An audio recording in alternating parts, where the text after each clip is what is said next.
Bismillahirrahmanirrahim. Assalamualaikum warahmatullahi wabarakatuh. Alhamdulillah, wassalatu wassalamu ala rasulillah Sayyidina wa maulana Muhammad ibn Abdullah wa ala alihi wa sahbihi wa man tabi'ahu wa wala. Subhanaka la ilma lana illa ma 'allamtana innaka antal alimul hakim. Rabbi shrah li sadri wa yassir li amri wa hlul 'uqdatam min lisani yafqahu qawli.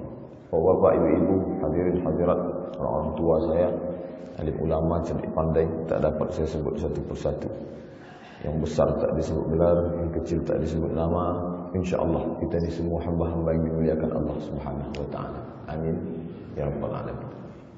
Bapak, ibu-ibu yang dimuliakan Allah, bersyukur kita kepada Allah. Subuh hari ini kita masih diberikan Allah Subhanahu wa ta'ala kehidupan, diberinya kesehatan, dan yang paling besar daripada itu adalah diberinya nikmat istiqamah iman dan Islam.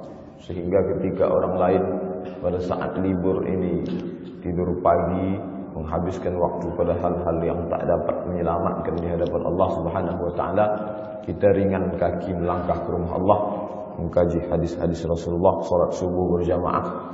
Man shalla subha fi jama'atin, siapa yang salat subuh berjamaah, faka'annama qama al-laila kullah, seakan-akan melaksanakan qiyamul lail. Bersyukur kita kepada Allah dengan mengucapkan alhamdulillahirabbil alamin. Mudah-mudahan kita mendapatkan janji Allah dalam Al-Qur'an, la in syakartum la azidannakum. Kalau kamu bersyukur kata Allah, maka akan aku tambah nikmatku padamu.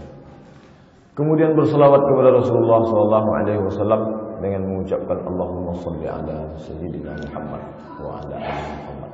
Atau dalam bentuk lain, Allahumma shalli ala sayyidina Muhammadin nabiyil ummi wa ala alihi wa sahbihi wasallim. Mudah-mudahan dengan memperbanyak salawat dalam kehidupan ini kita selalu diberikan istiqamah, dan ketika kita mati mendapat husnul khatimah, dan ketika menghadap Allah nanti kita mendapatkan syafaat kubra insyaallah. Amin ya rabbal alamin. Bapak, ibu-ibu yang dimuliakan Allah, subuh ini kita sudah sampai pada tanggal 3 Sya'ban. Lalu subuh ini kita akan mengkaji hadis-hadis yang berkaitan dengan bulan Sya'ban. Sya'ban terdiri dari 3 huruf, akar katanya 3 huruf, shin, ain, ba. Ada beberapa kata yang diambil dari 3 huruf ini. Sya'bun, Sya'ban, Syu'batun. Sya'bun artinya suku, masyarakat. Seorang laki-laki menikah dengan perempuan, lalu punya anak, anaknya menikah dengan orang lain, lalu punya cucu. Dari 1 menjadi 2, menjadi 3, menjadi 4, menjadi 5, bertebar banyak.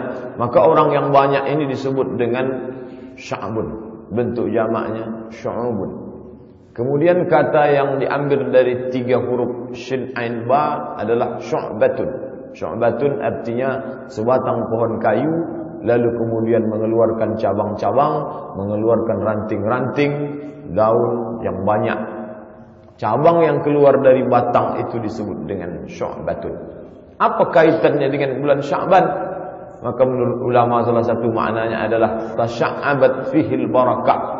Sebagaimana tumbuhnya cabang dari satu batang kayu, sebagaimana satu orang menjadi 2, menjadi 3, menjadi 4, menjadi 5, menjadi banyak, begitulah keberkahan pada bulan Sya'ban ini bercabang-cabang. Begitulah banyaknya berkah pada bulan Sya'ban ini menjadi tersebar banyak. Dari satu kata menjadi ranting, menjadi batang, menjadi cabang. Dari satu orang menjadi anak, menjadi cucu, menjadi menantu, menjadi masyarakat yang banyak. Begitulah keberkahan di bulan ini, demikian banyaknya. Hadis pertama disebutkan dalam kitab Sunan Nasa'i. Datanglah seorang sahabat Nabi bernama Usamah bin Zaid radhiyallahu anhu, datang menemui Nabi sallallahu alaihi wasallam. Lalu dia berkata kepada Nabi, "Ya Rasulullah, lam araka tasumu syahran minasy-syuhur ma tasumu fi Sya'ban." Wahai Rasulullah, saya tak pernah menengok engkau berpuasa di bulan-bulan lain sebanyak di bulan Sya'ban. Ada apa gerangan? Mengapa puasamu di bulan Sya'ban ini begitu banyak ya Rasulullah? Apa jawab Rasulullah SAW? Zaka syahrun yaghfulun nas anhu. Itulah bulan yang banyak dilupakan orang. baina Rajab wa Ramadan. Bulan itu terletak di antara bulan Rajab dan bulan Ramadan. Banyak orang lupa bulan Rajab bulan haram, bulan Ramadan bulan mulia. Lalu di antara bulan haram dan bulan mulia ini ada satu bulan yang banyak dilupakan orang. Tapi Nabi Muhammad tak lupa kepada Allah Ta'ala. Di tempat posisi yang banyak terlupakan itu justru Nabi banyak berpuasa di sana. Mengapa Nabi banyak berpuasa di bulan Sya'ban? Salah satu alasannya apa kata Nabi sallallahu alaihi wasallam? Turfa'u fihi al-a'mal ila rabbil alamin. Pada bulan itu amal diangkat kepada Rabbil Alamin, Tuhan semesta alam, kepada Allah Subhanahu wa taala. Amal kita ini ada amal harian, ada amal tahunan. Amal harian diangkat pada hari Kamis. Ketika Nabi ditanya, "Ya Rasulullah, mengapa engkau puasa hari Kamis?" Kata Nabi sallallahu alaihi wasallam, "Turfa'u fihi al-a'mal." Pada hari Kamis itu amal diangkat. Wa uhibbu an turfa'a a'mali wa ana sha'im. Aku suka ketika amalku diangkat aku dalam keadaan berpuasa. Itu mingguan pada hari Kamis. Lalu ada tahunan 355 hari, maka Nabi berpuasa banyak di bulan Sya'ban. Salah satu alasannya Nabi sendiri menjawab ketika ditanya oleh Usamah bin Zaid. Kata Nabi sallallahu alaihi wasallam, turfa'u fihi al-a'mal. Pada bulan Sya'ban itu amal diangkat. Wa uhibbu an yurfa'a 'amali wa ana sha'im. Aku suka ketika amalku diangkat aku dalam keadaan berpuasa. Maka Nabi pun banyak melaksanakan puasa sunat di bulan Sya'ban. Apa hubungan amal diangkat dengan puasa? Mengapa Nabi suka amalnya diangkat ke hadapan Allah saat dia sedang berpuasa? Maka ketika amal itu diangkat dihadapkan ke hadapan Allah Subhanahu wa taala, Allah tanya malaikat, "Hai malaikat, ketika engkau angkat amal hambaku ini, hambaku itu sedang apa? Apa yang sedang dia lakukan?" Apa jawab malaikat? "Hambamu itu sedang berpuasa, ya Allah." Mengapa Allah bertanya? Bukan berarti Allah tak tahu. Allah Maha tahu. Wa huwal alimul khabir. Allah Subhanahu wa taala Maha tahu atas segala sesuatu. Lalu mengapa Allah tanya malaikat? Allah ingin banggakan kita ke hadapan para malaikat. Seakan-akan Allah ingin mengatakan, hal malaikat, dulu ketika aku mau ciptakan manusia, kalian komplain, kalian tak setuju, kalian katakan, ataj'alu fiha man yufsidu fiha wa yasfiku dima. Ya Allah, untuk apa engkau ciptakan mereka? Mereka itu hanya akan berbuat kerusakan, hanya akan membunuh, saling bunuh-membunuh, wa yasfiku dima. Mereka hanya akan menumpahkan darah. Tapi tengok hari ini, bulan ini, ketika kalian mengangkat amal mereka, mereka dalam keadaan berpuasa. Mengapa puasa disebutkan? Mengapa tak salat? Mengapa tak haji? Karena puasa adalah salah satu di antara amal yang paling dicintai Allah Subhanahu wa taala. Sampai-sampai Allah nisbatkan puasa itu pada dirinya. Apa kata Allah Taala? As-shaumu li, puasa itu untukku, wa ana ajzi bihi, aku memberikan balasan untuknya. Biasanya Allah Taala kalau mau mengagungkan sesuatu, dia nisbatkan sesuatu itu pada dirinya. Maka Allah Taala nisbatkan as-shaumu li, puasa itu untukku, menunjukkan bahwa puasa adalah amal terbaik yang dipersembahkan seorang hamba kepada Allah Subhanahu wa taala. Bapak dan Ibu hadirin yang dimuliakan Allah Subhanahu wa taala, itu jawaban Nabi sendiri tentang alasan mengapa beliau banyak berpuasa sunat di bulan yang sedang kita jalani, yaitu bulan Sya'ban. Lalu bagaimana pula persaksian Aisyah? Kesaksian Aisyah, hadis ini disebutkan dalam dua kitab, Sahih Bukhari satu, Sahih Muslim satu. Lalu ada dalam Sahih Bukhari, ada dalam Sahih Muslim, sama-sama diriwayatkan oleh Aisyah. Maka status hadis itu muttafaqun alaih, disepakati kesahihannya. Tak lagi ada ikhtilaf di antara ulama. Bahkan di antara derajat hadis yang paling tinggi menurut Ahlus Sunnah wal Jamaah adalah hadis muttafaqun alaih. Apa kata Aisyah mengaku? Kana Rasulullah sallallahu alaihi wasallam yasumu, melaksanakan puasa, hatta naqula la yuftir, sampai kami sangka, kami katakan Rasul ni tak akan makan. Wa yuftir hatta naqula la yasum, dan beliau tak puasa sampai kami sangka beliau tidak akan puasa. Apa maknanya? Begitulah seringnya Nabi berpuasa di bulan Sya'ban, sampai-sampai disangka puasa ternyata tak puasa, disangka tak puasa ternyata dia akan puasa. Menunjukkan Aisyah istri Nabi yang serumah dengan Nabi, yang hidup dengan Nabi, sampai-sampai beliau tak dapat membedakan antara puasa dan tak puasa, saking seringnya Nabi melaksanakan puasa di bulan ini. Lalu Aisyah melanjutkan kesaksiannya terhadap diri Nabi sallallahu alaihi wasallam. Apa kata Aisyah? Fama ra'aitu, saya tak pernah melihat Rasulullah sallallahu alaihi wasallam istakmala siyama syahrin. Saya tak pernah menengok Nabi menyempurnakan puasa dalam satu bulan illa Ramadan, kecuali di bulan Ramadan. Jadi Nabi yang menyempurnakan dari awal sampai akhir, dari tanggal 1 sampai tanggal 29 atau 30, itu hanya di Ramadan saja. Lalu kaitannya dengan Syawal, dengan bulan Sya'ban, wa ma ra'aitu, saya tak pernah melihat aktsara siyamin, tak pernah saya melihat Nabi sallallahu alaihi wasallam lebih banyak puasanya minhu artinya dibandingkan dengan bulan Ramadan. Jadi kalau di antara 12 bulan yang Nabi laksanakan full satu bulan itu Ramadan, tapi yang lebih banyak aktsara minhu, digunakan kata aktsara, lebih banyak puasanya dibandingkan dengan Ramadan adalah Sya'ban. Oleh sebab itu, kalau dibuat urutannya, yang paling banyak Nabi puasa itu pada bulan Ramadan, lalu yang terbanyak nomor 2 adalah di bulan Sya'ban, berdasarkan hadis ini. Bahkan dalam riwayat lain, dalam riwayat Aisyah juga yang meriwayatkan, tapi dalam kitab Muslim saja, tak ada dalam Bukhari. Kata Aisyah, karena Rasulullah sallallahu alaihi wasallam yasumu Sya'ban kullahu illa qalilan. Nabi melaksanakan puasa bulan Sya'ban itu kullahu, semuanya, illa qalilan, kecuali sebagiannya. Makna kullahu di sini bukan berarti Nabi puasa dari awal sampai akhir. Para ulama ahli hadis memaknai makna kullahu di sini sebagian besar bulan Sya'ban, karena sebagian besarnya seakan-akan keseluruhannya. Ini penggunaan kalimat kullahu. Bapak dan Ibu hadirin yang dimuliakan Allah Subhanahu wa taala, Nabi menjawab sendiri dan Nabi pula ditengok oleh Aisyah. Aisyah menceritakan tentang perbuatan Nabi. Apa maknanya? Hadis ini mengandung 2 makna. Satu hadis qauli, ucapan, satu hadis fi'li, perbuatan Nabi sallallahu alaihi wasallam. Kadangkala hadis itu ada ucapan saja, Nabi berbicara. Kadangkala ada hadis itu perbuatan saja, sahabat Nabi menengok perbuatan. Tapi tentang puasa di bulan Sya'ban, dia dua-dua. Satu ucapan Nabi tentang keutamaan puasa di bulan Sya'ban yang disebut dengan hadis qauli, satu lagi perbuatan Nabi langsung yang ditengok oleh orang yang serumah dengan dia, Aisyah binti Abi Bakar radhiyallahu anhuma.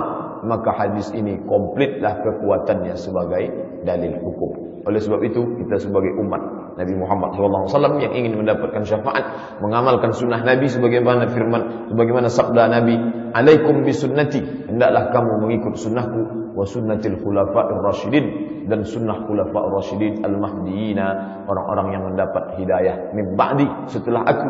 Abdu 'alaiha bin nawajiz, gigitlah dengan gigi gerahammu. Apa maknanya? Kita pegang teguh. Salah satu sunnah yang kita pegang teguh adalah menghidupkan bulan Sya'ban dengan banyak-banyak melaksanakan puasa sunat. Bapak dan Ibu hadirin yang dimuliakan Allah Subhanahu wa taala. Akan tetapi kebaikan ini taklah kita batasi hanya pada puasa saja. Banyak perbuatan lain. Oleh sebab itu, bagi bapak dan ibu yang musafir, keluar kota atau pekerjaan berat, tak dibatasi pada puasa saja. Amal ini secara keseluruhan terbagi kepada 2. Satu amal badani, amal badan. Satu amal mali, amal harta. Kedua kelompok amal ini kita perbanyak. Amal badan, memperbanyak solat-solat sunat yang wajib. Itu memang sudah kewajiban kita. Kita perbanyak solat-solat sunat. Kemudian amal badan, memperbanyak membaca Al-Quran. Amal badan yang lain kita laksanakan berzikir, memperbanyak zikir kepada Allah Subhanahu wa taala. Kemudian amal badan, menolong orang, membantu orang yang bersifat tenaga dan lain sebagainya.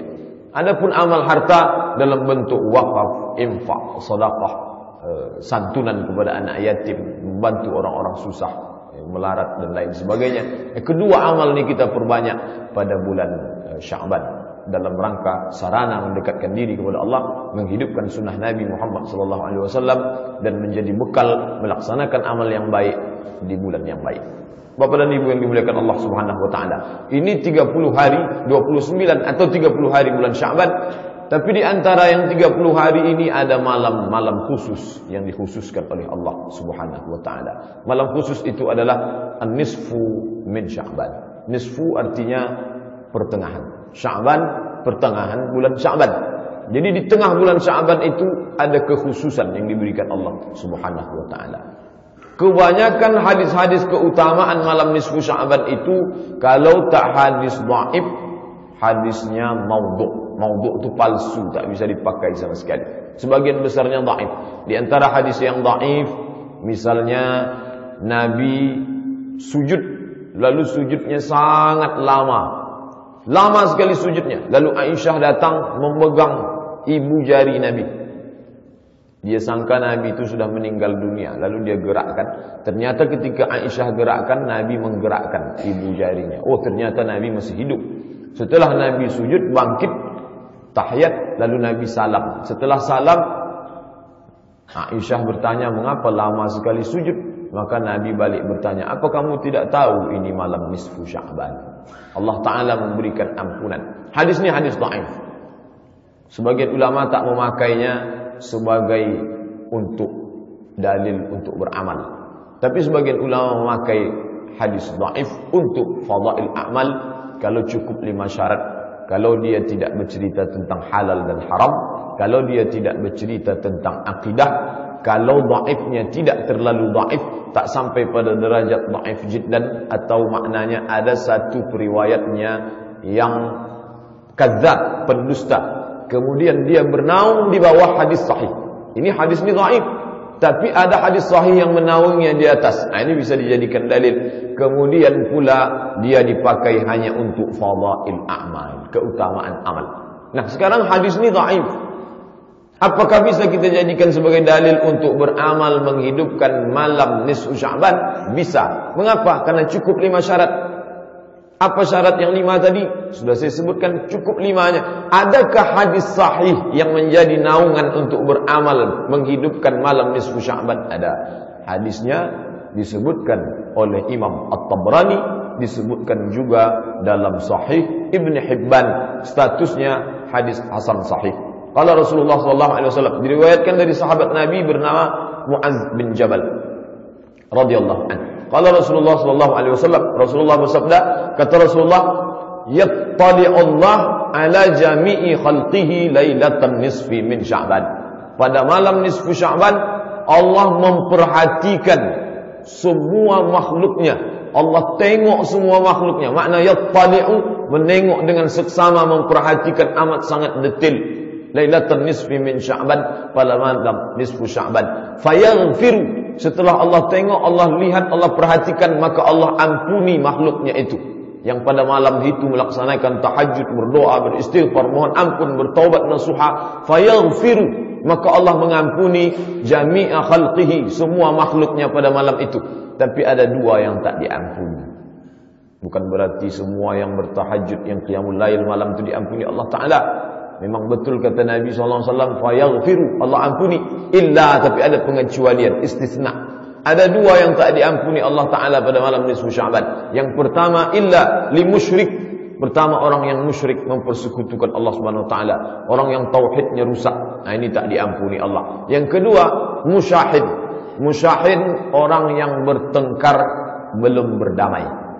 Oleh sebab itu masih ada kira-kira 11 malam lagi.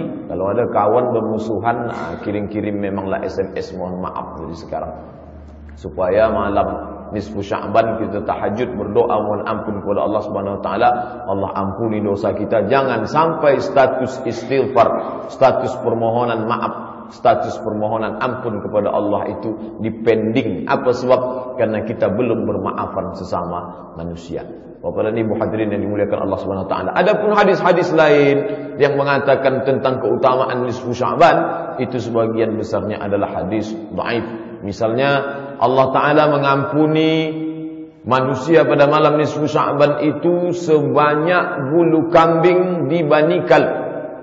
Kalau dikumpulkan semua kabilah di Arab itu, yang paling banyak kambingnya adalah Bani Kalb. Kata Nabi SAW, Allah ampuni pada malam itu orang-orang yang berdosa, yang bertaubat mohon ampun kepada Allah sebanyak bulu kambing di Bani Kalb. Hadis ini pun hadis dhaif, tapi bisa dijadikan pedoman untuk fadail a'mal, menghidupkan malam nisfu Sya'ban, karena ada satu hadis sahih yang menaunginya di atas, dia bernaung di bawah hadis sahih tadi. Tapi ada pula hadis yang maudhu'. Kalau sudah maudhu', palsu, ini tak dapat diamalkan sama sekali.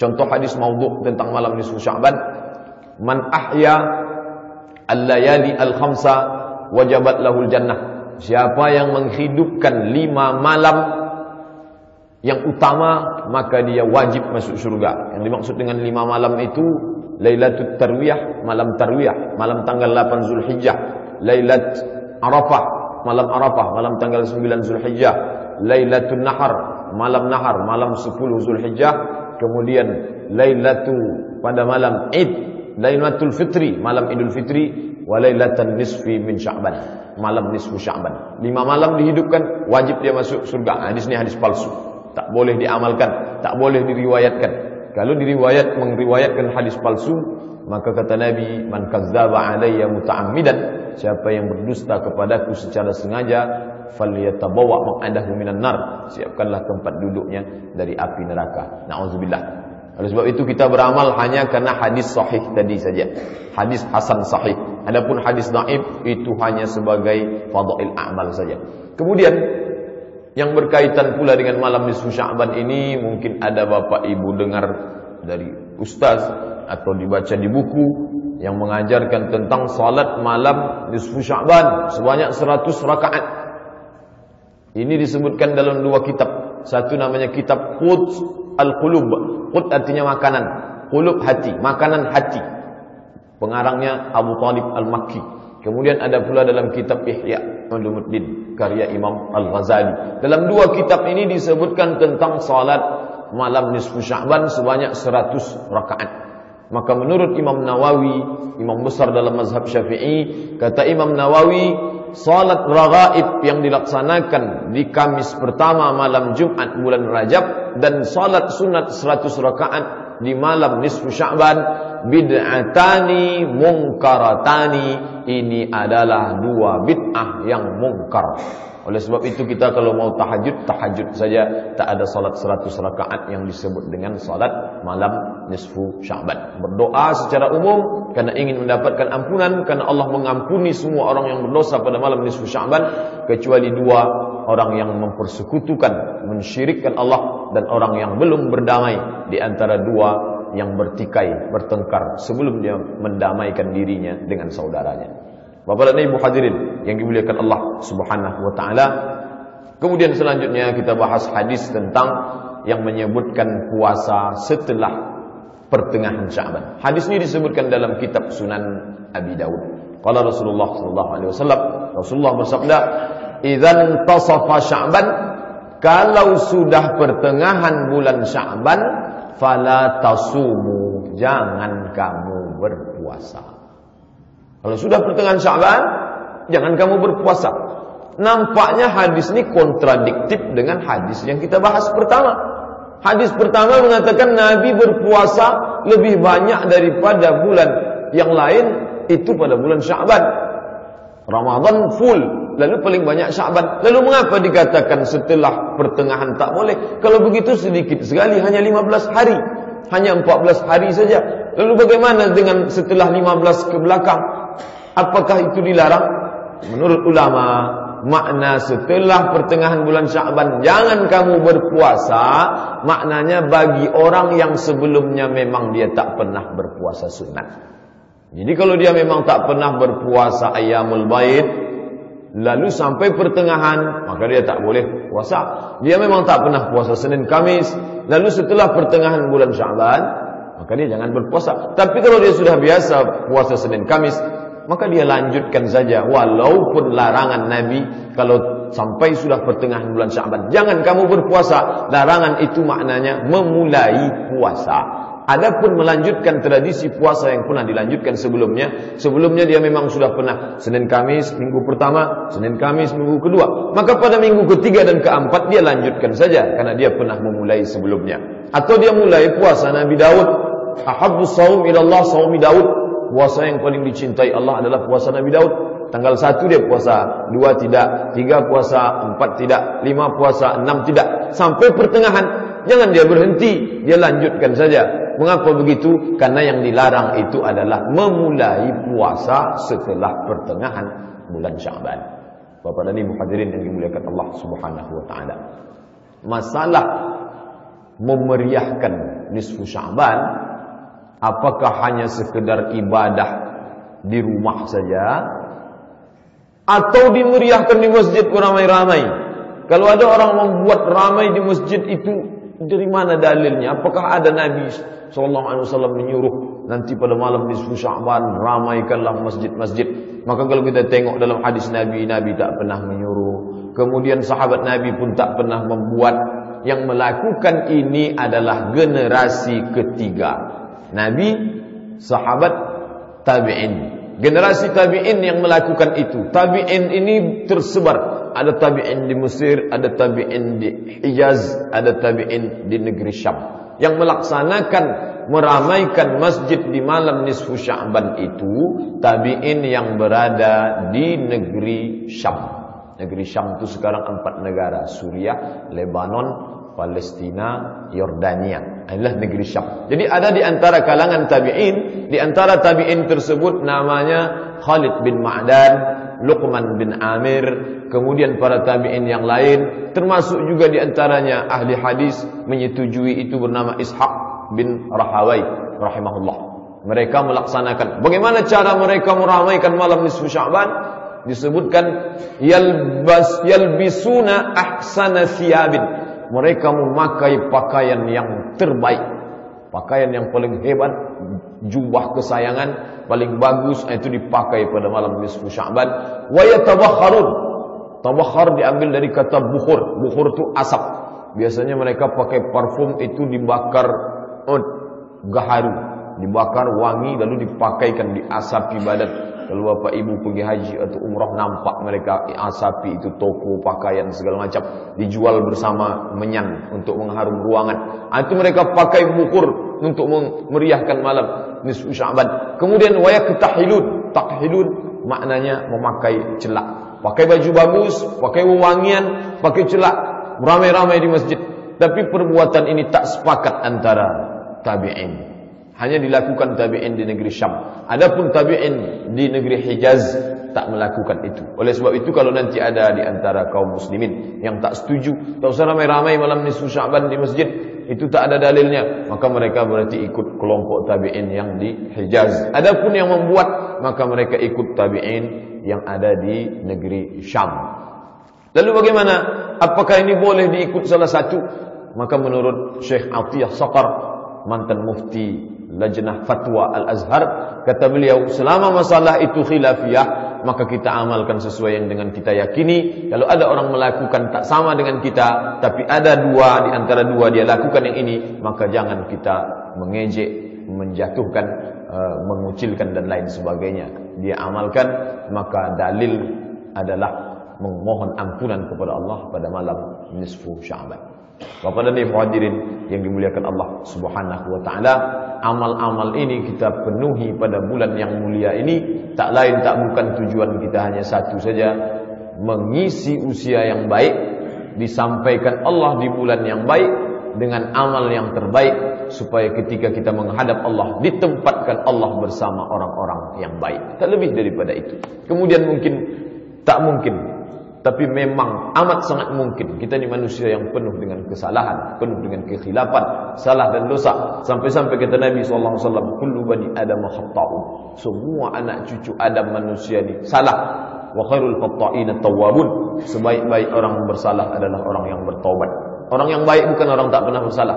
Orang yang baik adalah orang yang pernah khilaf, pernah salah, tapi kemudian dia memperbaiki kesalahannya dengan bertaubat, taubat nasuha.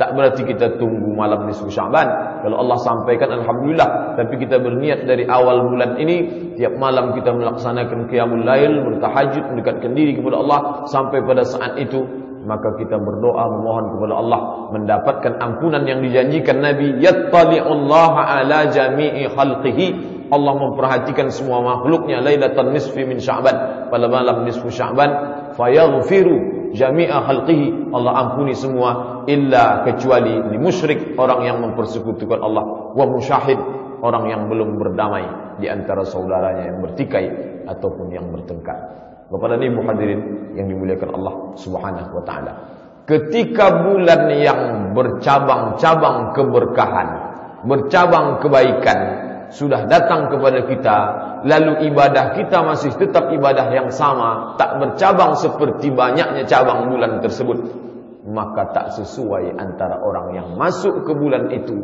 dan bulan yang menyambutnya. Tak sesuai antara keberkahan yang diberikan Allah dengan orang yang memasuki bulan tersebut, maka tak mendapatkan. Betapa banyak orang yang melewatkan kesempatan bulan yang mulia tapi tak sempat untuk beramal yang mulia.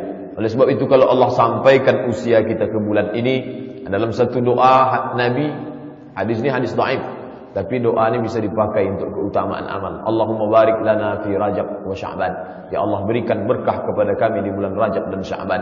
Wa ballighna Ramadan, sampaikan kami ke bulan Ramadan. Apa maknanya? Di antara makna yang tersirat di balik pengagungan Nabi melaksanakan banyak amal di bulan Sya'ban ini adalah supaya mempersiapkan diri. Jadi menyambut Ramadan itu bukan besok Ramadan lalu hari ini melaksanakan ritual segala macam, tidak, tapi jauh sebelumnya, dari mulai Rajab masuk kepada Sya'ban. Di Sya'ban inilah Nabi paling banyak berpuasa, seperti yang telah saya jelaskan di awal kaji tadi. Itu menunjukkan bahwa persiapan untuk memasuki bulan yang mulia itu sudah dimulai sejak jauh-jauh dari 2 bulan sebelumnya.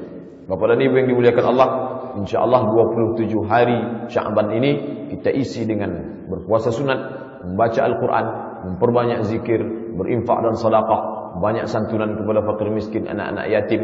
Insyaallah itu akan menjadi amal baik buat kita. Orang lain yang menengok perbuatan kita itu lalu terinspirasi dia dengan kita, dia pula beramal, maka kita pun mendapatkan bagian dari amal tersebut. Sebagaimana janji Nabi, man sanna fil islami sunnatan hasanatan, siapa yang melaksanakan tradisi yang baik, falahu ajruha, dia dapat balasan pahalanya, wa ajru man amila biha, dan dia dapat balasan pahala orang yang melakukannya, min ghairi an yanqusa min ujurihim syai'un, tanpa mengurangi pahala orang yang melakukan tersebut syai'un, walau sedikit pun. Itu yang kita inginkan, bahwa kita beramal tak hanya kita memperoleh hasil dari amal kita saja, tapi amal orang lain yang terinspirasi karena perbuatan baik kita pun kita ikut mendapatkannya. Bapak dan Ibu hadirin yang dimuliakan Allah Subhanahu wa taala, itulah beberapa hadis yang dapat saya sampaikan pada subuh kali ini berkaitan dengan bulan Sya'ban.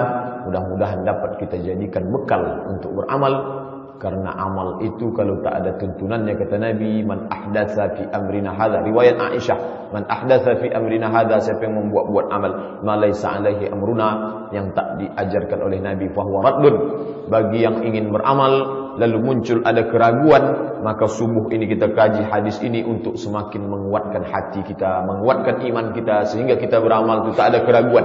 Dalam hadis diajarkan Nabi, da'ma yuribuka ila ma la yuribuk, buanglah sesuatu yang meragukanmu pada sesuatu yang tak meragukanmu, maka semakin memperkuat niat untuk melaksanakan puasa dan amal lainnya.